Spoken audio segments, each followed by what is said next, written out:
Hi friends, நம்ம வந்து இது வந்து ப்ளவுஸோட ஸ்லீவு. இது வந்து ஒரு நார்மல் ஸ்லீவாக தான் இருக்குது. ஏன்னா இதில் என்ன நான் இப்போ இதில் உங்களுக்கு சொல்லித்தர போகிறேன் அப்படின்னா, நிறைய பேர் கேட்டிருக்காங்க இந்த ஸ்லீவுக்கு வந்து ஜாயிண்ட் எப்படி போடுறது. அதாவது மேக்ஸிமம் வந்து நம்ம லைனிங் கிளாத்து நனைச்சி அதை அயன் பண்ணி போடும்போது ஒரு அளவுக்கு மேலே இருக்குது. அதாவது ஆம்ஹோல் வந்து ஒரு 14 வரைக்கும் இருந்தால் மட்டும்தான் நமக்கு வந்து ஜாயிண்ட் இல்லாமல் போட முடியுது. அதை விட அதிகமாக இருந்துச்சு அப்படின்னாவே மேக்ஸிமம் உங்களுக்கு ஜாயிண்ட் வருது. அந்த ஜாயிண்ட் வந்து எப்படி போட்டு அந்த ஸ்லீவை ஃபினிஷ் பண்ணுறது அப்படின்னு சொல்லி கேட்டிருக்கீங்க. இப்போ பார்த்தீங்கன்னா இந்த மெஷர்மெண்ட் பார்த்துருக்கீங்க. இந்த மெஷர்மெண்ட்டில் தான் நான் இந்த ஸ்லீவை இப்போ கட் பண்ண போகிறேன். நீங்கள் அப்ராக்சிமேட்டாக இந்த கிளாத்தில் வந்து ஜாயிண்ட் இல்லாமல் ரெடி பண்ண முடியுமா அப்படின்னு பார்க்குறதுக்காக நீங்கள் ஒரு கிராஸாக ஆம்ஹோல் அளவு ப்ளஸ் 1.5 இன்ச் வருமா அப்படின்னு செக் பண்ணுங்கள். அந்த மாதிரி வந்துச்சு அப்படின்னா உங்களுக்கு ஜாயிண்ட் இல்லாமல் உங்களுக்கு வந்துடும். சப்போஸ் உங்களுக்கு வந்து அந்த அளவுக்கு கிளாத் வரல அப்படின்னா நீங்கள் உங்களுடைய ஆம்ஹோல் பார்த்துட்டு எவ்வளோ ஷார்ட்டேஜாக இருக்கோ அந்த அளவுக்கு வந்து நம்ம கிளாத்தை வந்து கரெக்ட் பண்ணி நீங்கள் மடிச்சுக்கோங்க. ஏன்னா மேக்ஸிமம் இப்போ இதில் நான் வச்சுருக்க கணக்குப்படி பார்த்தா உங்களுக்கு வந்து ஆம்ஹோல் வந்து பத்தலை. அப்போ அதனால் நான் என்ன பண்ணுறேன் அப்படின்னா ஒன் சைடு வந்து கரெக்டாக ஸ்லீவ் வந்து வர்ற அளவுக்கு நான் வந்து கிளாத்தை மடிச்சுக்கிறேன். ஏன்னா ஜாயிண்ட் வந்து எவ்வளோ அளவுக்கு வேணாலும் நம்ம போட்டுக்கலாம். ஆனால் நம்ம அதை ஃபோல்டு பண்ணும்போது நமக்கு ஒன் சைடு வந்து எந்த ஒரு ஜாயிண்ட்டுமே இல்லாத மாதிரி நம்ம வந்து மெஷர்மெண்ட் எடுத்துக்கணும். இப்போ பார்த்திங்கன்னா நான் வந்து அதை ஒரு 3 இன்ச்சு வந்து குறைவாக நான் வந்து அதை மடித்து போட்டிருக்கேன். இப்போ நான் வந்து ஸ்லீவோட நீளம் வந்து ப்ளஸ் அது கூட 1/2 இன்ச்சு கீழே ஒரு 1/2 இன்ச்சு வந்து நான் மார்க் பண்ணுறேன். அதுக்கப்புறம் மேல் பக்கம் வந்து நம்ம முண்டாவில் இருந்து கீழே 3.5 இன்ச்சுக்கு நான் மார்க் பண்ணுறேன். இது வந்து ஆம்ஹோலுடைய சுற்றளவுக்காக. இப்போ இது எல்லாத்தையுமே நான் லைன் போட்டுட்டு ஆம்ஹோலுடைய அந்த ஷேப்பு வந்து நான் மார்க் பண்ணுறேன்.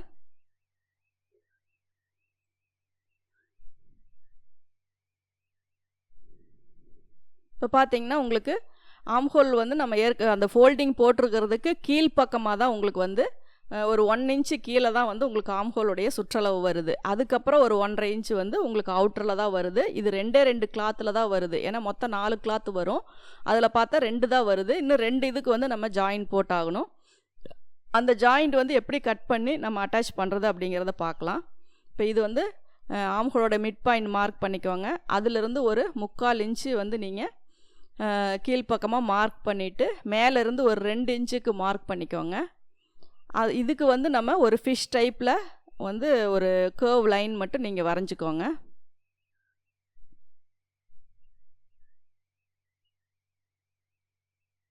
இதுக்கப்புறம் இதை வந்து நீங்கள் ஆம்ஹோல் டெப்த்து வந்து இப்போ வெட்ட முடியாது. ஏன்னா உங்களுக்கு வந்து அதில் மேல் பக்கம் இருக்க கிளாத் வந்து பாதி தான் இருக்குது. ஏன்னா அதுக்கு வந்து நம்ம ஜாயின் போடணும்.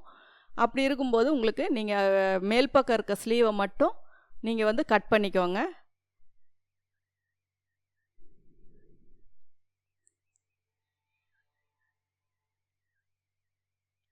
இப்போ வந்து உங்களுக்கு ஃபுல்லாக ஸ்லீவோடைய அந்த மெஷர்மெண்ட்டு அந்த இது எல்லாமே உங்களுக்கு வந்து வந்துருச்சு. ஆனால் ஒன் சைடு வந்து ஜாயிண்ட் மட்டும் உங்களுக்கு வரணும்.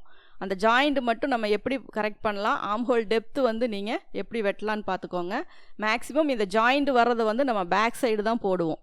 ஏன்னா ஜாயிண்ட்டு வந்து பேக் சைடு போயிடுச்சுன்னா உங்களுக்கு ஆம்ஹோல் தைக்கும்போது ஈஸியாக, அதாவது ஃப்ரண்ட் டெப்த்து தைக்கும்போது ஈஸியாக இருக்கும். அதனால் நீங்கள் ஜாயிண்ட் வர்றது எல்லாமே பேக் சைடு வர மாதிரி போடுவோம். அதனால் நீங்கள் அதனுடைய ஃப்ரண்ட் சைடு நீங்கள் வந்து உங்களுக்கு ரெடியாக இருக்கிற இது பக்கம் நீங்கள் ஆம்ஹோல் டெப்த்து வந்து நீங்கள் கட் பண்ணிக்கோங்க. ஏன்னா ஒரு ஜாயிண்ட் போட்டதுக்கப்புறம் ஆம்ஹோல் டெப்த்து வெட்டுறதை விட நீங்கள் ஃபஸ்ட்டே ஆம்ஹோல் டெப்த்து வெட்டிட்டு அதுக்கப்புறம் நீங்கள் ஜாயின் பண்ணிவிட்டு எப்பவும் போல் நீங்கள் ஸ்டிச் பண்ணிக்கலாம். இப்போ பார்த்திங்கன்னா ஆம்ஹோல் டெப்த்து வந்து நம்ம ரெடியாக எந்த ஒரு ஜாயிண்ட்டும் இல்லாமல் எல்லா துணி கரெக்டாக இருக்கிற பக்கம் நம்ம மார்க் பண்ணி அதை கட் பண்ணிக்கிட்டோம். இப்போ பார்த்திங்கன்னா உங்களுக்கு திருப்பி பார்த்திங்கன்னா தெரியும் ஆப்போசிட்டில் எவ்வளோ கிளாத் உங்களுக்கு வந்து கம்மியாக இருக்குது அப்படிங்கிறது. இப்போ இந்த கம்மியாக இருக்கிற பகுதிக்கு மட்டும் நம்ம ஒரு பீஸ் வந்து கட் பண்ணிக்கலாம். அதை இப்போ இருக்க போர்ஷனை விட நீங்கள் எக்ஸஸாகவே கட் பண்ணிக்கோங்க. அதை வந்து நம்ம ஸ்டிச் பண்ணினதுக்கப்புறம் கரெக்டாக வச்சு நம்ம கட் பண்ணிக்கலாம். இப்போ இந்த 2 பீஸுக்கு வந்து நமக்கு மேலே இருக்க அந்த 2 பீஸுக்கு வந்து ஜாயிண்ட் வேணும். நான் 2 பீஸ் வந்து கட் பண்ணுறேன்.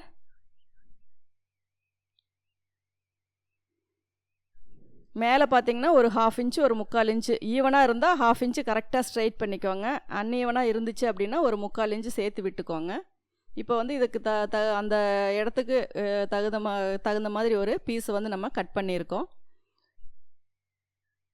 இப்போ இது வந்து நம்ம மெயின் கிளாத்தில் வந்து நமக்கு ஜாயிண்ட் வராது. மெயின் கிளாத் வந்து மேக்ஸிமம் உங்களுக்கு வந்து ஜாயிண்ட் வராமல் தான் வரும். ஏன்னா இது நார்மல் ப்ளவுஸாக இருந்தால் வந்து இதே பீஸை வந்து நீங்கள் ஒன் சைடாக வராமல் 4 பக்கமும் வர மாதிரி டிவைட் பண்ணி தான் போடணும்.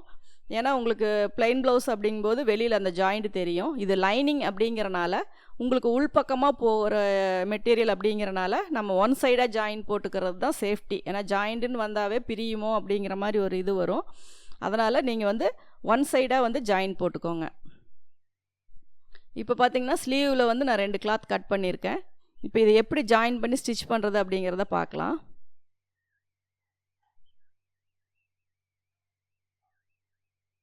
கரெக்டாக அந்த பொசிஷன் வந்து கரெக்ட் பண்ணிக்கோங்க.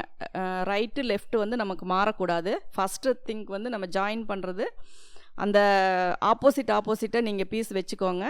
அதே மாதிரி நீங்கள் ஜாயின் பண்ண போகிற பீஸையுமே நீங்கள் ஆப்போசிட்டாக வச்சு பின் பண்ணிக்கோங்க. பார்த்தீங்கன்னா அந்த நாச்சஸ் ரெண்டும் ஆப்போசிட்டில் இருக்குது.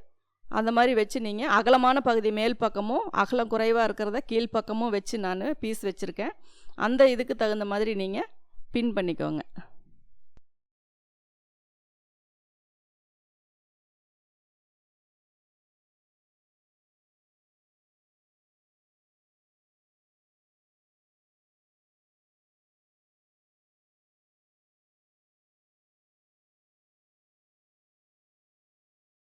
இப்போ வந்து அதில் நீங்கள் ஜாயின் போட்டுக்கலாம். நீங்கள் வந்து மேக்ஸிமம் அந்த செல்வேஜ் வர மாதிரி பகுதியாக இருந்தால் இன்னும் கொஞ்சம் அந்த ஃபினிஷிங் வந்து நமக்கு கரெக்டாக வரும். ஏன்னா நம்ம பிசுறு வராமல் இருக்கணும் அப்படிங்கிறக்கு வரணும். ஏன்னா அது பிரிஞ்சிட்டே போயிடும் அப்படிங்கிறனால தான் நான் இதில் வந்து கரை பீஸ் வந்து நான் வச்சுருக்கேன். இப்போ இதில் வந்து படிமான தையல் போட்டுக்கோங்க.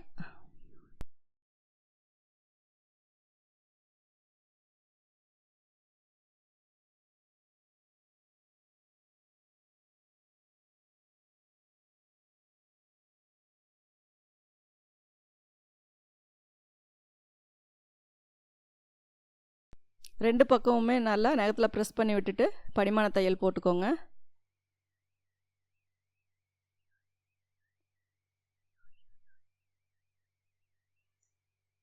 இப்போ வந்து அந்த ஜாயிண்ட் வந்து நீங்கள் உள்பக்கமாக போகிற மாதிரி நம்ம வந்து இதில் ரெடி பண்ணியிருக்கோம். அதனால் நம்ம மெயின் கிளாத்தில் வச்சு தைக்கும் போதும் இந்த ஜாயிண்ட் வந்து நமக்கு உள்பக்கம் போயிடணும். மேல் பக்கம் வந்து விசிபிளாக தெரியக்கூடாது.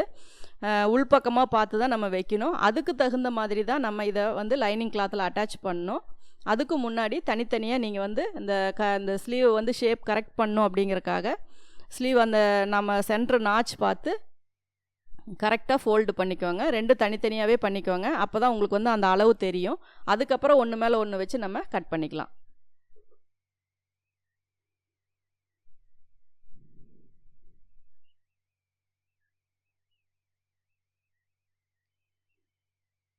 ஏன்னா மேக்ஸிமம் வந்து உங்களுக்கு கிளாத் வந்து அதிகமாக, அதாவது 90 பாயிண்ட் எடுக்க வேண்டிய இடத்துல நீங்கள் வந்து ஒரு 1:10 1.25 எடுத்திங்கன்னா தான் ஸ்லீவ் வந்து ஜாயிண்ட் இல்லாமல் கட் பண்ண முடியும்.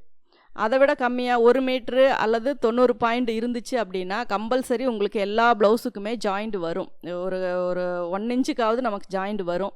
அந்த மாதிரி ஜாயிண்ட் வரும்போது நீங்கள் இந்த மெத்தட் யூஸ் பண்ணிக்கிட்டிங்கன்னா உங்களுக்கு தைக்கிறதுக்கும் ஈஸியாக இருக்கும். அதே மாதிரி அதை 2 ஸ்லீவுமே நமக்கு வந்து ஒரே அளவாக ஈவனாக நம்ம வந்து ரெடி பண்ணிக்கலாம்.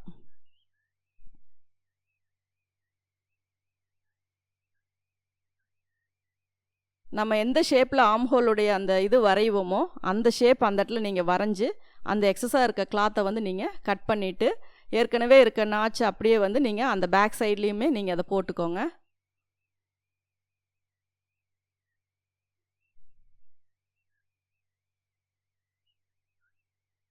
இப்போ பார்த்தீங்கன்னா உங்களுக்கு ரைட் லெஃப்ட் மாறாமல் ஜாயிண்ட் வந்து பேக் சைடு இருக்குது 2க்குமே. அதே மாதிரி ஆம்ஹோல் டெப்த்து முன்பக்கம் ஜாயிண்ட் இல்லாத பகுதியில் நம்ம வந்து கட் பண்ணியிருக்கோம்.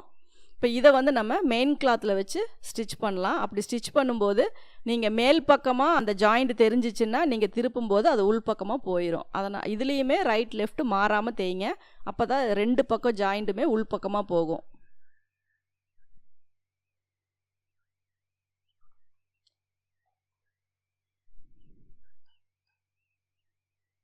பார்த்திங்கன்னா உங்களுக்கு அந்த ஜாயிண்ட் ரெண்டுமே வந்து உள்பக்கமாக தான் நான் வச்சுருக்கேன். அதாவது ஒன் சைடாக இருக்கும். அதை நீங்கள் வந்து அது பேக் சைடு போயிடும். அதனால் மேலே வந்து விசிபிளாக இப்போ தெரிஞ்சிச்சுன்னா நீங்கள் அடித்து திருப்பும்போது அது உள்பக்கமாக போயிடும்.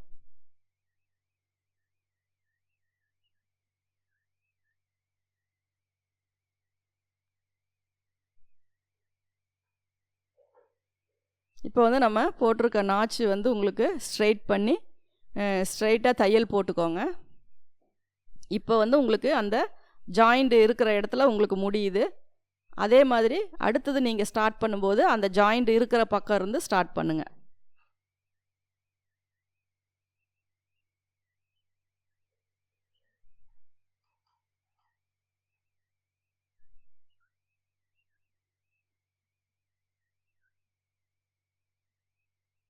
இப்போ நீங்கள் இந்த ஜாயிண்ட் போட்டிருக்கிறக்கான அந்த எந்த ஒரு வித்தியாசமுமே தெரியாது. நார்மலாக ஜாயிண்ட் இல்லாமல் ஒரு ஸ்லீவ் எப்படி கட் பண்ணியிருக்கீங்களோ சேம் அதே மாதிரி தான் உங்களுக்கு இருக்கும். அந்த ஜாயிண்ட் வந்து நமக்கு வந்து ஒரு டிஸ்டர்பன்ஸாகவே இருக்காது. ஏன்னா நம்ம ஜாயிண்ட் போடும்போது அந்த அளவுக்கு கரெக்டாக பர்ஃபெக்டாக நீங்கள் போட்டுட்டிங்கன்னா உங்களுக்கு வந்து அது ஒவ்வொன்று வந்து உங்களுக்கு ஜாயிண்ட் கரெக்டாக வரல அப்படின்னாவே அந்த ஸ்லீவோட அட்ஜஸ்ட்மெண்ட் வந்து மாறிடும்.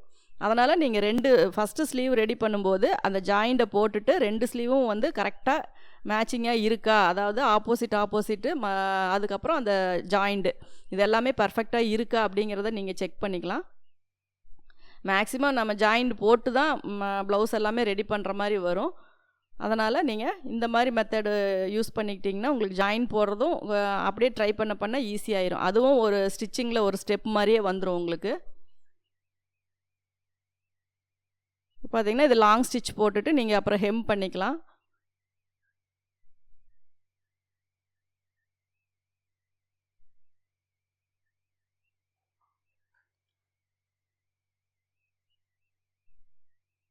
அதுக்கப்புறம் நீங்கள் எப்பவும் போல் அவுட்டரில் வந்து எக்ஸ்ட்ராஸ் எல்லாத்தையுமே நீங்கள் தையல் போட்டுட்டு கட் பண்ணிக்கலாம். எக்ஸ்ட்ராஸ் தையல் போடும்போது எப்பவும் சொல்கிற மாதிரியே நீங்கள் ரொம்ப கார்னரில் எந்த அளவுக்கு உங்களால் கார்னரில் போட முடியுமோ அந்த அளவுக்கு கார்னரில் போடுங்க. அப்போ தான் மேல் பக்கம் வந்து உங்களுக்கு அந்த தையல் வராது.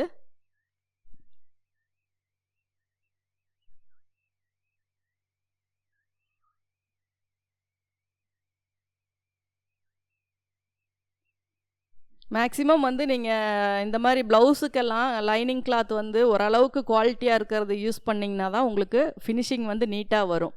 அதே மாதிரி நல்ல சில்க் ப்ளவுஸ் எல்லாம் நீங்கள் தைக்கும்போது நீங்கள் வந்துட்டு ஃபுல் ஆயில் பிட்டு வாங்கி கூட நீங்கள் உள்ளே வந்து லைனிங்காக யூஸ் பண்ணிக்கலாம். ஏன்னா உங்களுக்கு அதெல்லாம் ரொம்ப காஸ்ட்லியாகவும் வரும், லைஃபும் வரும். அப்படி இருக்கும்போது இந்த மாதிரி கேம்ப்ரிக்கு இந்த மாதிரி மிக்சிங் மெட்டீரியலெல்லாம் போட்டிங்கன்னா உங்களுக்கு அதுக்கு லைஃப் வராது. நாளாக ஒரு மாதிரி மெட்டீரியல் வந்து ஃபேட் ஆயிரும். அதுவும் இல்லாமல் அதனுடைய குவாலிட்டியும் குறைஞ்சிரும். அப்படி இருக்கும்போது நீங்கள் அந்த இதுக்கு வந்து நீங்கள் ஃபுல் ஆயில் பிட்டு வாங்கி போட்டுட்டிங்கனாலும் ரொம்ப ரொம்ப நாளைக்கு நல்லா வரும். அதே மாதிரி நீங்கள் ரொம்ப டிரான்ஸ்பரண்ட்டாக இருக்கிற ப்ளவுஸுக்கு கம்பல்சரி நீங்கள் ஃபுல் ஆயில் பிட்டு வாங்கி வச்சுக்கோங்க. அப்போ தான் ப்ளவுஸோட ஃபினிஷிங் வந்து உங்களுக்கு மேல் பக்கம் தெரியும். இல்லாட்டி உங்கள் உள்ளே இருக்க லைனிங் வந்து கரெக்டாக அதுக்கு செட் ஆகலை அப்படின்னா உங்களுக்கு மேலே வந்து அந்த சாரீ ரொம்ப மெலிசாக இருக்க சாரீஸு விசிபிளாக அந்த நெட்டு இந்த மாதிரி வர்றதுக்கு எல்லாமே வந்து உங்களுக்கு ஃபுல் ஆயில் பிட்டு வாங்கி வச்சிங்கன்னா தான் அது நீட்டாகவும் நமக்கு போடும்போதும் நல்லாயிருக்கும். அதனுடைய ஷைனிங்கும் கொஞ்சம் வெளியில் தெரியும். நீங்கள் இந்த மாதிரி கேம்ப்ரிக்கு இதெல்லாம் தண்ணியில் போட்டு வச்சிங்கன்னா நாளாக அதெல்லாமே ஃபேட் ஆயிரும். அப்போ வெளியில் பார்த்தீங்கன்னா அந்த மங்கி போன கலர் தான் தெரியும். ப்ளவுஸும் வந்து ரொம்ப டல்லாக தெரியும். அதனால் உங்களுடைய ப்ளவுஸோட குவாலிட்டியை பொறுத்து நீங்கள் உள்ளே வைக்கிற லைனிங்கோட குவாலிட்டியுமே நீங்கள் வந்து மாற்றிக்கோங்க. ரொம்ப மெலிசாக இருக்கிறது, கிராஸாக வர்றது, இந்த மாதிரி மெட்டீரியலெல்லாம் வந்துச்சுன்னா அது தைக்கவே முடியாது அப்படின்னு நீங்கள் சொல்லிடலாம். ஏன்னா அந்த மாதிரி மெட்டீரியலெல்லாம் நீங்கள் யூஸ் பண்ணிங்கன்னா உங்களுடைய ஸ்டிச்சிங் வந்து ரொம்ப எப்படி தான் நீங்கள் ரிஸ்க் எடுத்து தைச்சாலுமே அது ஃபினிஷிங் பார்க்கும்போது அவ்வளோ நல்லா இருக்காது.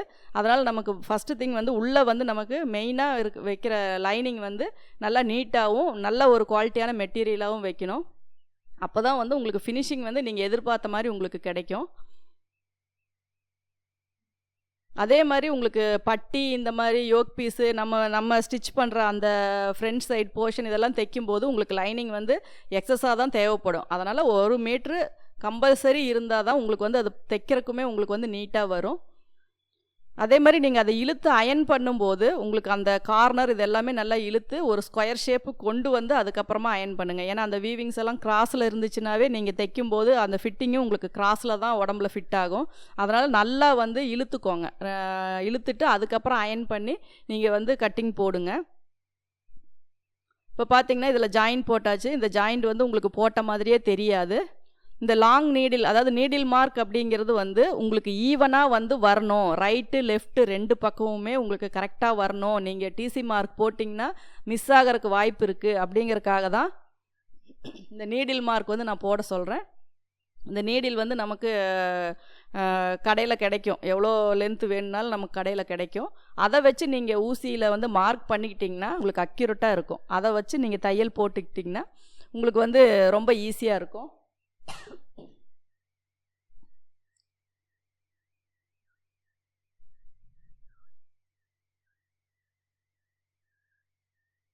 ஏன்னா உங்களுக்கு ஒரு பாயிண்டில் தான் வந்து உங்கள் அளவு வந்து நீங்கள் மார்க் பண்ணுவீங்க. அது டிசி மார்க் அப்படின்னா எந்த இடத்துல அப்படிங்கிறதே உங்களுக்கு கன்ஃபியூஸ் ஆயிரும். அதனால தான் நான் வந்து இந்த நீடில் மார்க் வந்து யூஸ் பண்ணிங்கன்னா டாட் பிடிக்கிறதுக்கு, உடம்போட சுற்றளவு, கை சுற்றளவு இதெல்லாமே மார்க் பண்ணுறதுக்கு, டாட்டு அதாவது ப்ளவுஸுக்கு வந்து ஃப்ரண்ட்டு டாட்டு மார்க் பண்ணுறதுக்கு, இது எல்லாத்துக்குமே இந்த நீடிலில் நீங்கள் மார்க் பண்ணிக்கிட்டிங்கன்னா உங்களுக்கு தைக்கும்போது நல்லா ஈஸியாக இருக்கும். இப்போ பார்த்தீங்கன்னா ப்ளவுஸோட சுற்றளவு வரைக்கும் நம்ம மார்க் பண்ணி, ப்ளவுஸோட கைக்கு சுற்றளவு வரைக்கும் நம்ம மார்க் பண்ணி அதை ரெடி பண்ணிட்டோம். இதுக்கு மேலே நீங்கள் யூஸ்வலாக அந்த ப்ளவுஸை வந்து நீங்கள் ஸ்லீவ் அட்டாச் பண்ணி ஸ்டிச் பண்ணிக்கலாம். உள்ள ஜாயின் போடுறது அப்படிங்கிறது வந்து ஒரு ஈஸியான மெத்தடு தான். அது எப்படின்னு தெரியாதனால நான் வந்து இதை சொல்லித்தரேன்.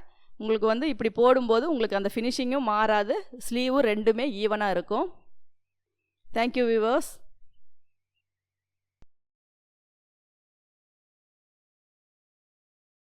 பண்ணுங்க, பெல் பட்டன் பிரஸ் பண்ணுங்க, உங்க ஃப்ரெண்ட்ஸ் கிட்ட ஷேர் பண்ணுங்க. அதுல ஏதாவது உங்களுக்கு கமெண்ட்ஸ் தெரிவிக்கணும்னா கமெண்ட்ஸ் பாக்ஸ்ல போடுங்க. தேங்க்யூ ஃபார் வாட்சிங்.